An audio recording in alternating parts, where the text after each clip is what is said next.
Alors si j'avais eu le talent du grand Pierre Desproges, je vous aurais dit qu'aujourd'hui on va faire une vidéo sur un petit peu la préparation d'un ouvrage de menuiserie. Et je vous aurais dit, tiens, prenez la porte par exemple. Non mais partez pas, c'est juste un exemple. Il faut bien qu'une porte soit ouverte ou bleue. Et là ça vous aurait fait rire. Mais bon, je suis pas Pierre Desproges et j'ai pas son talent.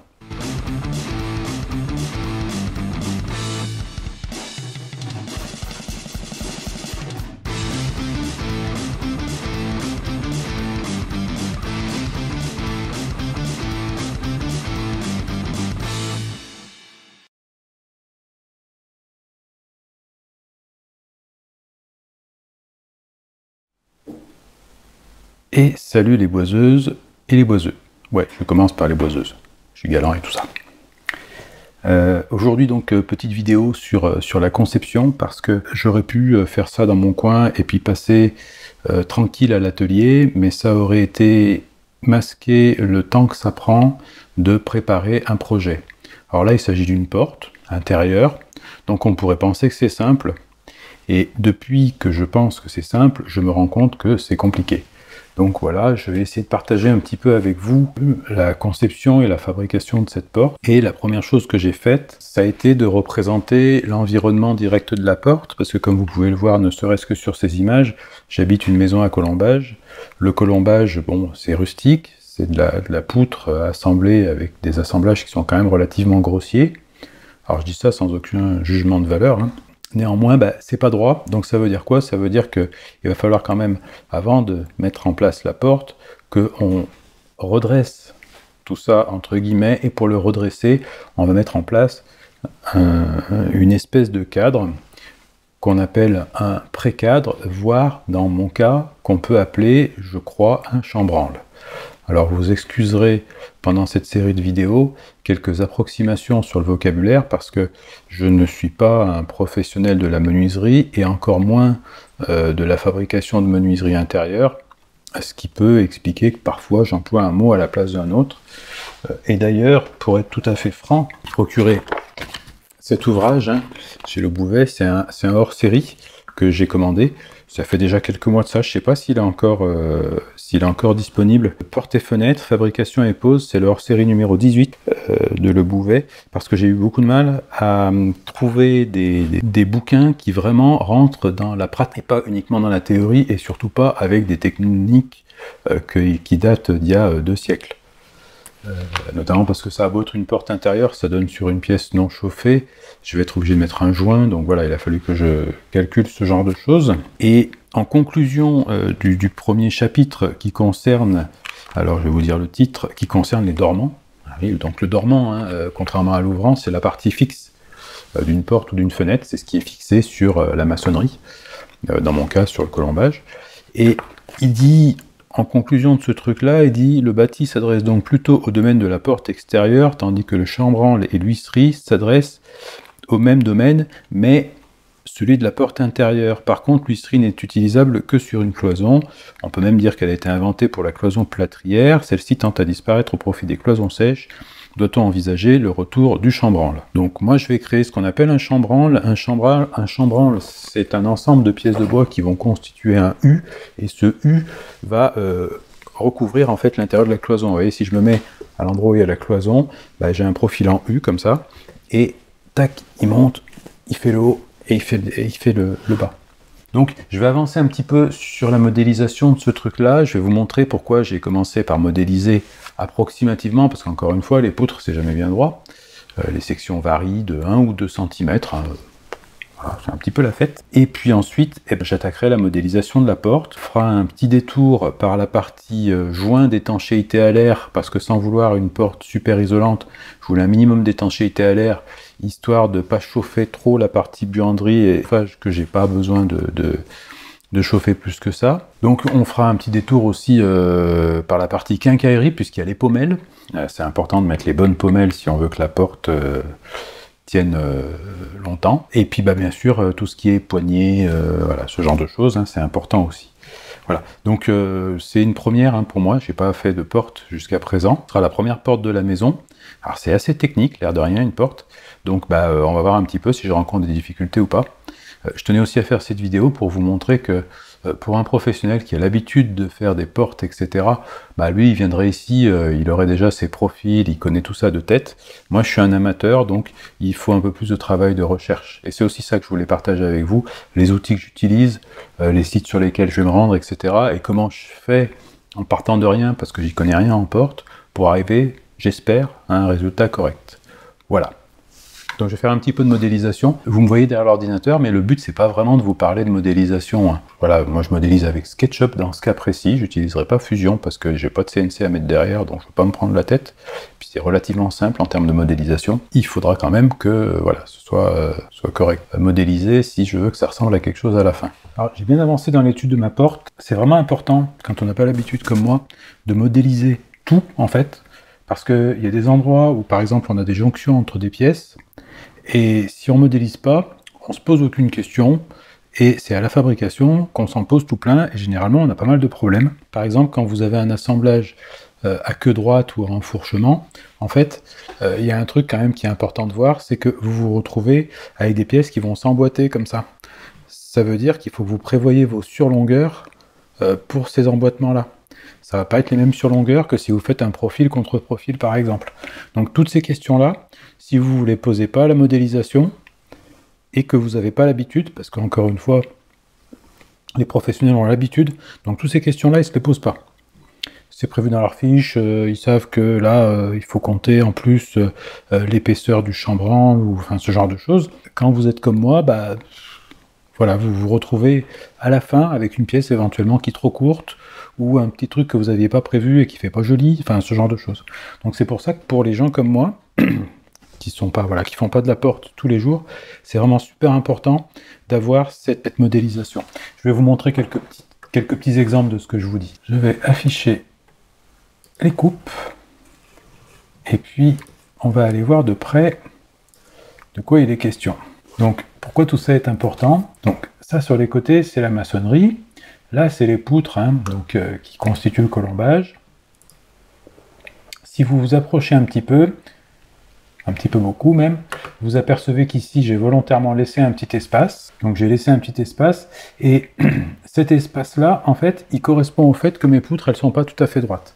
D'ailleurs, je pense qu'il faudra que je laisse un espace du même style ici. Donc ça, c'est une première chose qui est importante.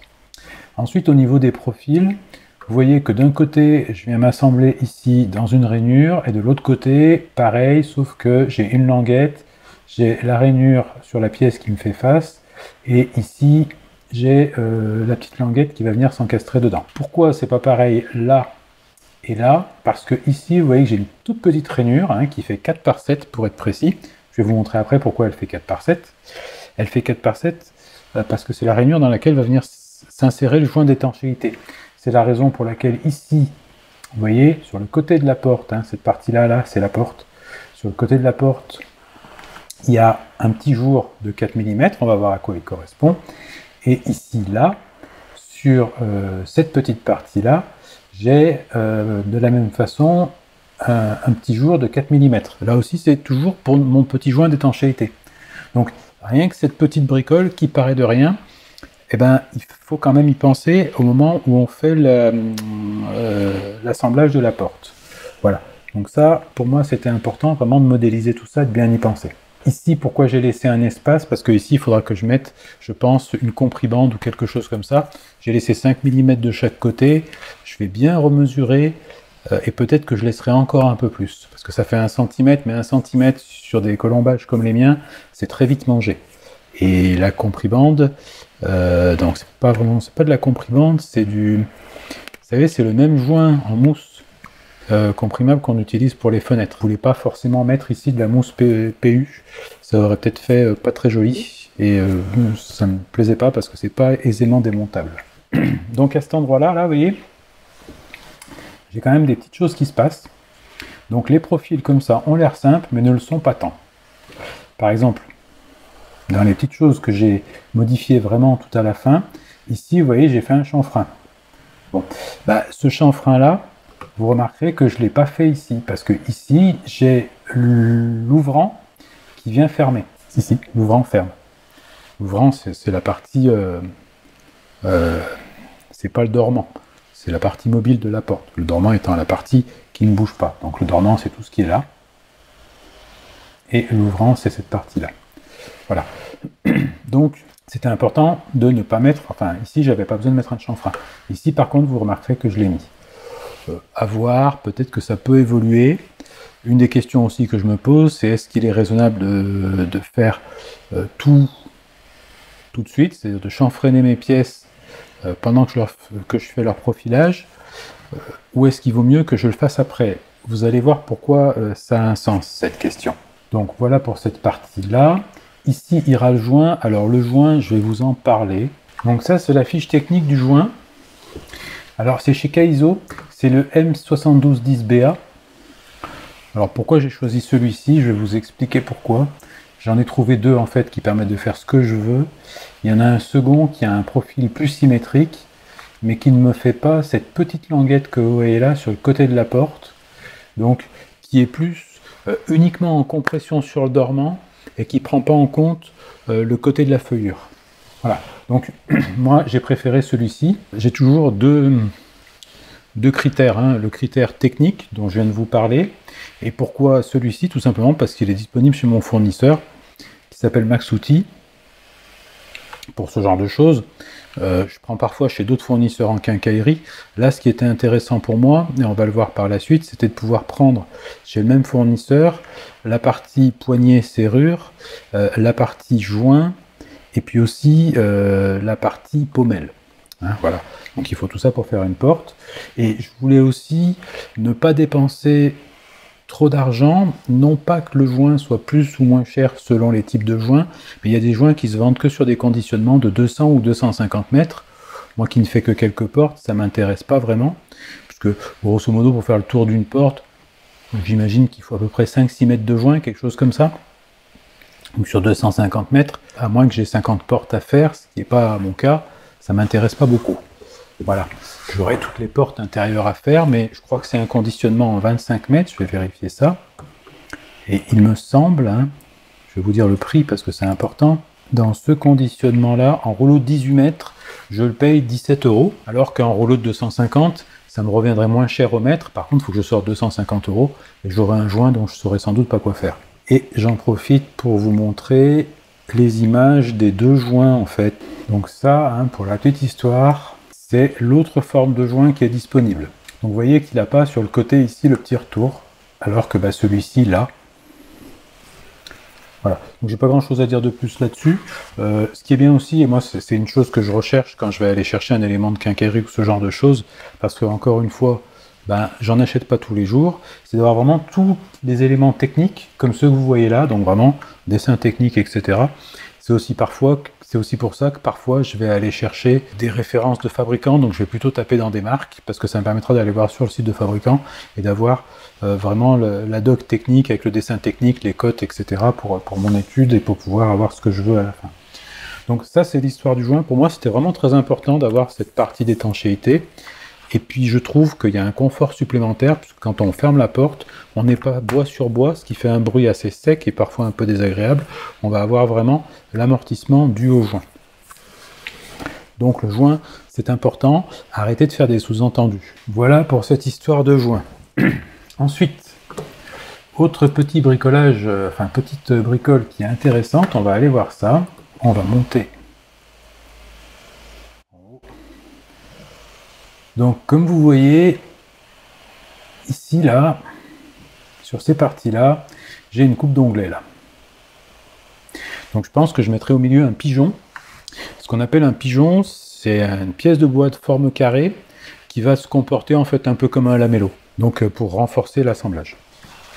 Je pense que c'est ce que je vais faire. C'est un peu plus solide qu'un lamello, en fait. Donc, si je viens masquer un petit peu, hein, on va masquer un petit peu les composants dont on n'a pas besoin pour l'instant. Je vais plutôt masquer celui-ci. Voilà, je finirai de masquer après encore les autres. Alors, on voit qu'ici, il se passe des choses intéressantes. Et c'est pour ça aussi que c'est important de tout modéliser, ou en tout cas, de modéliser le maximum de choses. Donc, je suis en train de masquer les composants qui nous empêchent de voir qu'il se passe. Donc si je masque celui-ci, déjà on se rend compte qu'il y a une petite incohérence là, parce que cette toute petite bout de baguette qui dépasse, il y a très peu de chance. Je vais juste prendre les codes pour vous montrer, mais en gros ça fait 5 par 5 par 5. Non, ça fait 10. Oh. Ah oui, ça fait 10. Ça fait 10 par 10. Donc, même sur du 10 par 10, c'est petit. Il y a quand même de bonnes chances, ça, pour qu'on le casse. Donc, il faudra quand même que je fasse, je pense, très attention quand je vais faire mon assemblage. Je ne sais pas si je vais faire ces assemblages-là à la main ou à la machine. Vu qu'il y en a peu, il est probable que je vais travailler à la main. Donc, ça, c'est quand même important de voir qu'ici, au niveau de l'assemblage à queue droite, il y a des petites choses qui peuvent être quand même un petit peu compliquées. Ensuite, si je fais le tour, alors on va masquer la porte parce que là j'en ai pas besoin. Donc là je suis du côté de la porte. Alors j'ai pas représenté le joint. Donc ici c'est la rainure dans laquelle va venir s'insérer le joint. Et on voit par exemple ici que j'ai une espèce de croisement des rainures. Donc ici il va falloir que je rainure mon profil, ici aussi. Et là sans doute il faudra que je finisse à la main. Qui c'est qu'il y a des titres encore? Ça suffit maintenant. Cette petite continuité de rainure ici, il faudra sans doute que je la fasse à la main, et c'est pas forcément facile d'aller faire ce genre de choses. Je prends la distance que j'ai entre là et là, j'ai 4 mm, donc c'est pas beaucoup.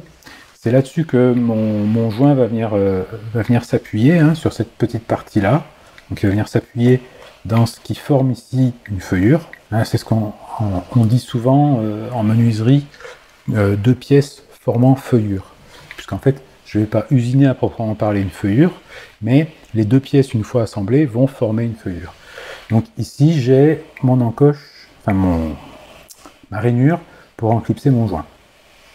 Donc ce sont des joints qui ont vraiment une forme adaptée à ça. Ça veut dire que quand, sur la documentation, comme on l'a vu à l'instant, quand ici, là, alors je vais faire un zoom là-dessus, quand ici le fabricant vous dit 4 mm, 4 mm, 4 mm, ça veut dire que lui, il a prévu la petite compression de cette espèce de harpon qui est là, puisqu'il fait 4,5 mm, donc on est vraiment à 1 mm, ça paraît pas grand chose, mais sur toute la longueur de la porte, ça retient le joint. Il a prévu ça, en fait. Donc c'est vraiment important de respecter ces cotes, c'est pour ça que je veux avoir le dessin technique, en fait. Donc si je reviens à SketchUp, voilà, on se retrouve ici et le joint va aller dedans. Alors comme vous en doutez, ici en haut, il va y avoir une petite décision à prendre pour la jonction du joint. Là, je vais compter un petit peu sur la souplesse du caoutchouc pour faire quelque chose qui soit le plus propre possible. Je suis pas non plus, je veux pas une étanchéité absolue, c'est pas le but, c'est d'avoir une étanchéité à l'air pour éviter que la chaleur de cette pièce-là foute le camp ailleurs. Comme ça, je peux chauffer mes pièces séparément. Du coup, ça va vous paraître bizarre, mais j'ai pas fait le design de ma porte. Une porte en elle-même, je parle par exemple pour la partie, pour le battant, pour ce qu'on appelle l'ouvrant, c'est-à-dire la partie mobile de la porte, finalement c'est un peu toujours la même chose. On verra qu'il y a une subtilité pour les pommelles, et notamment, comme j'ai une porte dite à recouvrement, ça veut dire qu'à l'extérieur on a un recouvrement, je vais vous la réafficher la porte. Allez, on va même réafficher la coupe, parce que ça sera plus visible en coupe. Coupe. Tac, voilà. Donc ici, là, sur cette zone-là, que vous voyez à l'écran, là on voit le recouvrement. Et donc ce recouvrement pose un problème selon le type de pommelle que je vais mettre, notamment pour les pommelles, vous savez qu'on voit vraiment à l'intersection, c'est-à-dire que vous avez la pommelle qui vient à peu près là. Et ça posera un problème, puisque si l'axe est ici, vous vous doutez bien que là ça va coincer. Et que bon, on va ouvrir avec le bras de levier, on va tout casser. Donc on utilise ce qu'on appelle des pommelles coudées. Donc ça, on le verra, je pense, plus au moment où je vais poser la porte, au moment où je vais faire le montage. Ça peut paraître beaucoup se prendre la tête, mais de vous à moi, j'ai passé 2 jours, là, à faire quasiment que ça, à étudier les profils de joints, les types de pommelles, etc. Je ne connaissais pas tout ça. Donc si vous voulez faire des portes, c'est vraiment important. J'ai relu aussi tout ce livre-là. Et je me rends compte en fait que tout ce qui est porte, etc., c'est extrêmement technique. Je pense que ça valait la peine de vraiment se poser des questions. Mesurer mes portes actuelles pour me faire une idée sur l'épaisseur d'une porte. Donc j'ai remarqué, c'est pas une règle générale, qu'une porte intérieure, ça fait à peu près 40 mm d'épaisseur pour ce qui est des portes en bois massif, et je parle bien sûr des montants. Voilà, donc on verra aussi cette partie-là, je pense, dans les prochaines vidéos sur ce sujet-là. La vidéo que je suis en train de tourner, je me doute, elle n'est pas passionnante. On parle de choses, voilà, c'est très théorique, etc. C'est de la modélisation. Alors je ne rentre pas dans le détail de comment je modélise sur SketchUp, c'est vraiment pas le but. Le but, c'est vraiment de voir tout ce qu'on va découvrir à la modélisation. Il faudra aussi penser à se poser les questions d'ouvrant gauche et droit. Donc là, a priori, c'est ce qu'on appelle, alors, je crois que c'est les pommelles à droite, quand la porte s'ouvre à gauche. Non, c'est une porte à droite. Le sens conventionnel de mémoire à vérifier. Je vous laisse vérifier et me dire ce que vous en savez dans les commentaires.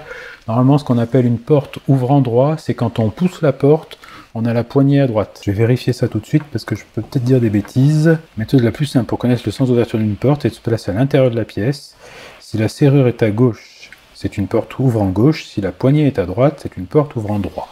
Donc, quand vous poussez la porte, si la poignée est à droite, c'est une porte ouvrant droite. On est d'accord. Et c'est pour ça qu'on dit aussi poussant droit ou poussant gauche, parce que là, c'est encore plus clair. Donc, il faudra que je vérifie si pour les pommelles, c'est la même convention de nommage, parce que sinon, ça peut être fun. Alors, les pommelles, elles ont un sens, parce que la plupart du temps, et soyez gentils, ne pas me faire des sous-entendus, vous avez une partie mâle sur la pommelle et une partie femelle qui vient par-dessus. Et cette partie femelle, elle est forcément dessus, parce que si elle est dessous, elle s'échappe, elle peut tomber. C'est-à-dire qu'à partir du moment où vous allez pousser la porte va frotter par terre et ça ne vous arrange pas. Donc, il ne faut pas croire qu'on peut retourner la pommelle. Si vous retournez la pommelle, vous avez la pommelle qui est à l'envers et puis ça tombe, tout simplement. Donc, c'est pas ce qu'on veut. Et en plus de ça, vous ne pourriez pas monter la porte, puisque 9 fois sur 10, quand on dégonde la porte, on la relève comme ça. Forcément, si elle sol, vous ne pourrez pas le faire. Donc, une pommelle, ça ne se retourne pas. C'est pour ça qu'il ne faut pas vous tromper de sens quand vous faites l'achat. Donc, moi, je vérifierai ça aussi au moment de l'acheter. Pour les pommelles, je vais peut-être faire juste un petit détour par là. Ici, vous voyez que on a des pommelles coudées et qu'elles permettent ici de résoudre le problème du recouvrement de la porte. Donc ici, on le voit encore mieux. Voilà comment c'est fichu. Donc le dormant, la partie fixe ici, l'ouvrant, qui est la partie mobile, évidemment, est pareil là. Donc là, la même chose en position ouverte et fermée. Et donc, on voit que ça déporte en fait l'axe de rotation qui est ici pour avoir pas de problème avec cette feuillure de recouvrement qui est plus esthétique qu'autre chose, puisque je vous rappelle que l'étanchéité va se faire dans cette zone-là où je vais avoir mon joint, même si là, c'est pas représenté et que effectivement, c'est un petit peu faible pour mettre un joint là, sur ce dessin-là, mais on s'en fout, c'est un schéma de principe. Alors après, j'ai vu qu'il y avait aussi des pommelles à billes. Alors l'avantage des pommelles à billes, c'est que vous vous affranchissez du graissage, du grinçage, etc. Par contre, c'est un coût qui est limite prohibitif, ou alors c'était des conditionnements que j'ai pas très bien compris. Parce que j'ai vu qu'on pouvait les acheter par 500, les pommelles. Je suis pas fabricant de menuiserie d'intérieur, moi. Voilà. Je vais aussi regarder, alors toujours chez Torbel, dans le catalogue Torbel, vous avez à la fin un tableau qui vous dit, en fonction du poids de votre porte, que vous devez acheter comme pommelle. Donc le poids d'une porte, il se calcule de manière assez simple. Vous prenez la densité de votre bois, selon le bois que vous allez mettre, le chêne étant plus lourd que le pin, etc.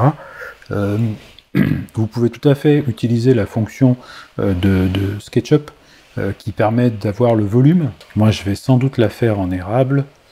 Érable champêtre 0,702. Voilà, ça vous donne un petit peu une idée, sachant que de toute façon, vous aurez toujours une densité approximative.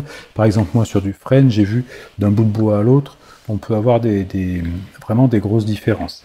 Mais en tout cas, ça vous permet d'avoir quand même un ordre d'idée du poids de votre porte avant de commander votre quincaillerie et aussi avant de faire votre porte. C'est une fonctionnalité de SketchUp qui est assez pratique. Bon, millimètre cube, c'est pas forcément le plus pratique, et en mètre, il vous donnera des mètres cubes.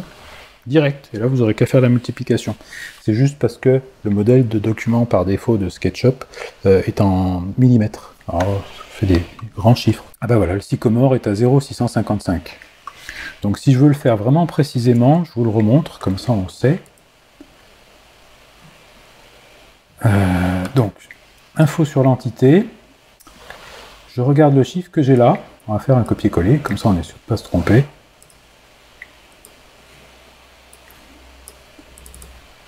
Donc je fais, ça c'est le chiffre que j'avais, je vais le diviser par 1 milliard, donc c'est 1 suivi de 9 zéros, je décale comme j'ai dit de 9 rangs vers la droite, vers la gauche, pardon, 1, 1, 2, 3, 1, 2, 3, 1, 2, 3. Voilà. Donc là, j'ai le volume de ma porte en mètres cubes, et je vais multiplier ça par la densité sécalaire de l'érable sycomore, qui est de 0,655 selon Wikipédia.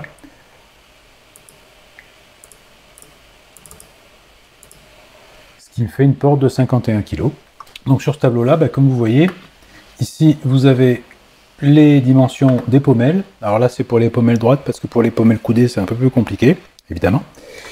Et ici, vous avez les masses admissibles des portes, sachant que les grades, en fait, vous donnent les masses admissibles des portes. Les grades, c'est ce qui est là. Le problème, pour moi, là, tout de suite, c'est que je vais être obligé de taper tout de suite en grade 4, qui est 80 kg, alors que ma porte ne fait pas 80 kg.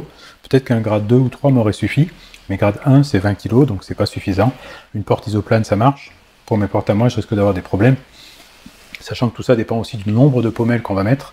Je ne m'interdis pas d'en mettre 3 ou 4. Après tout, pourquoi pas, ce qui devrait quand même permettre d'avoir une solidité correcte, même si le grade ne correspond pas. Après, c'est spécifique à chaque fabricant. Donc c'est tout pour cette vidéo. Sur ce, moi je vais aller prendre 2 aspirines, parce que j'ai mal à la tête à force de faire des calculs. Non, je plaisante, mais c'est pas simple toute cette histoire. Et je voulais vraiment insister sur cette partie que les youtubeurs en général abordent très rarement, cette partie de la conception. Pas au sens, je modélise en 3D, tout ça, on s'en fout à la rigueur. Modélisez bien comme vous voulez, si vous voulez un papier et un crayon, ça marche aussi. Mais vraiment au sens, je vais aller vérifier pour chaque détail de la fabrication, le petit truc dont je sais très bien qu'il va m'embêter au final. Et ces trucs-là, si vous les modélisez pas, si à un moment de la modélisation, vous dites oui, je verrai ça à la fabrication, vous pouvez être sûr que vous allez vous planter. Voilà, donc je voulais vraiment insister sur cette chose-là. Alors je sais que la vidéo, encore une fois, n'est pas passionnante. On fait pas de copeaux, etc., etc. Mais des fois, il faut se poser. Pas forcément derrière l'ordinateur, derrière la table à dessin, mais il faut se poser. Sur ce, je vous laisse. Et si vous voulez bien sortir de mon bureau d'études techniques, n'est-ce pas, je vous en serai reconnaissant, parce que j'ai plein de trucs à faire maintenant.